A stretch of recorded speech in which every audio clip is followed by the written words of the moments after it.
Consistency is way more powerful than talent, motivation, or intelligence combined. I can confidently say that I have become the master at staying consistent, but it wasn't always the case. Previously, I was known for never doing the things I said I would do, and I wasn't really able to stick with anything for longer than a week. That is because I had no idea how to be consistent. If you have the same problem, if you struggle with staying consistent, you are in the right place. Because in this video, I will teach you 5 lessons about consistency that you can't afford to ignore. The same lessons, once applied, allowed me to become a literal definition of consistency. Because if you look at my channel, I have been uploading videos every single day for over 180 days at this point. So if you want to achieve the same results, make sure you dedicate all of your attention to this video, because it will genuinely change your life. And I could bet that there is a guy out there who's charging hundreds, if not thousands of dollars for the same lessons that I'm going to teach you right now. Lesson number 1.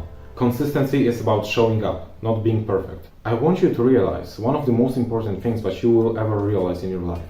Perfection is just a concept, but it's not really real. The simplest example that I can give you is that if you would try to record a perfect video, you could never do that.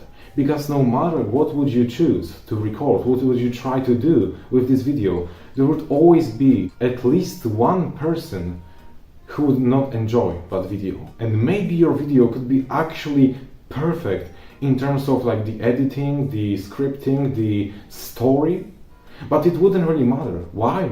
Well, because that single person who wouldn't really enjoy that video, they might not enjoy that because they would be simply not interested in the things that you talked about. And if they are not interested in that, they will simply not watch it. You need to realize that there is no such a thing as perfection.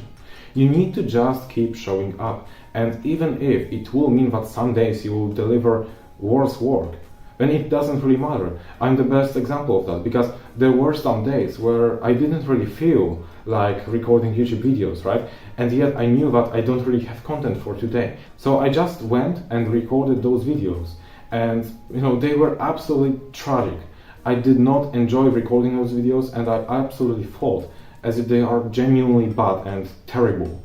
Yet I still ended up posting them. No one hated on me for showing up. I can tell you even more. People started noticing that I'm showing up every single day, and they started complimenting me for doing that. And so don't be scared to have like days where this work that you deliver is of worse quality. It will be the case, probably, but still just show up, do the work, and keep up your consistency streak. That's what you need to do. That brings me to lesson number 2, which is you need to make it as easy to show up as possible. Because yet another mistake that I did was when I was running my blog, I required myself to post 10 blog posts every single day. And that was even before ChatGPT was even a thing. So that meant I had to write those blog posts manually. It was too hard for me to sustain, and it was too hard for me to show up. My requirements were literally unsustainable. And so since it was so hard for me to at least show up and meet my minimum requirements, then my whole consistency thing was absolutely destroyed. The best way you can go about consistency is by keeping the bar low for yourself. So what I mean by that, you need to make it as easy to show up as it is physically possible. So for example, if you're writing a book, then your minimum should be to just write a single sentence every single day. Because I want you to realize that even if you would be in a crashing plane, then you would still have time to write at least one sentence before you die. That's literally how powerful it is. If you're trying to learn a new language, then give yourself this goal of learning only 1 word per day. And the beautiful thing about it is that it's so simple that once you complete this task, you will probably still end up doing more. You'll still probably end up writing more for your book, or you'll still probably end up doing more lessons when you're trying to learn this new language. But even if you end up having like a really tough day when it's so hard to actually get something done because constantly there's something else popping up and you just physically have no time to sit down and do the work, then still you will be able to go to the toilet and perform your daily task. And that will allow you to keep the momentum going. Lesson number 3. Motivation is a bonus, not a requirement. So I see so many people waiting until motivation comes, but that is the biggest mistake.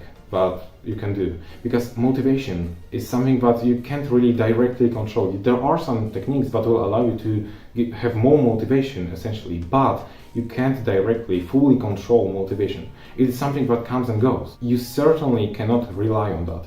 You need to rely on your consistency, on your ability to show up every single day. I want you to completely reframe the way you see motivation. If you're not motivated, then it's completely okay. Just go and show up and do your minimum, which at this point should be as easy to do as it is physically possible. And what you will find out most of the times is that when you start working, the moment you sit down and start working and start doing this daily task, what you will find out is that you will feel a sudden surge of motivation. The motivation will follow your action. But if you want to increase the amount of motivation that you have and how often it comes to you, then listen to lesson number 4, which is that small wins build big momentum. So what I mean by that is that if you focus on those small wins, on showing up every single day, and you treat it as a win, and you actually take time to realize that, okay, I showed up today, I did my minimum today, and maybe even I did more than I require myself to do, that will be a lot of small wins that will stack over time,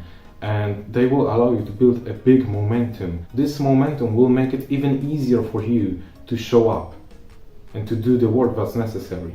And here's one additional lesson, which is to focus on the wins that you can control. So instead of focusing on the amount of muscle that you build or the amount of views that you get on your videos, just focus on the things that you can directly control. So what I mean by that is that you should treat recording a video as a win. You should treat performing a workout as a win. You should treat writing a single page for your book as a win, because you can directly control those things. And that means that you can literally farm your wins. And that way you can farm the momentum, you can increase it as you want. Lesson number 5, first, you need a strong why. This is probably the most important lesson out of all of those 5 lessons about consistency. You need to have a strong why. You need to know exactly why are you trying to work on this thing. What is the reason as to why you should keep pushing every single day, as to why you should keep showing up. Without a strong why, no matter what techniques you would use, no matter what tricks you would try to implement into your life, you won't ever be able to stay consistent in this thing. The easiest example that I can give you right now is that if I would have some kind of exam that would decide about my end grade for my school year, then I still wouldn't be able to stay consistent at studying for this exam, because I genuinely don't care about school. And so if I don't care about it, I actually tried that. I tried staying consistent at studying, I tried staying consistent at learning for school, but I genuinely can't. And that is because I don't care about it. If you don't care about something, you will just be forcing yourself to stay consistent, but you won't be able to do so. And you need to realize that. So consistency is only possible for you if you are working on something that you genuinely care about, that you see yourself doing in the future, essentially, that you see meaning in. If that's not the case, sorry to break it down for you, but you won't be able to stay consistent. Yes, maybe you will be able to, force yourself to start working on this thing from time to time, but definitely what I can tell you is that you won't ever be able to be truly consistent at that thing. Yeah, so that is everything from me for this video. Those are the 5 lessons about consistency that you can't really afford to ignore. I hope you found value in this video. If that's the case, you can like it, you can subscribe to the channel if you're new here. You can check out the links in the description, and other than that, thank you for watching, and as always, keep pushing.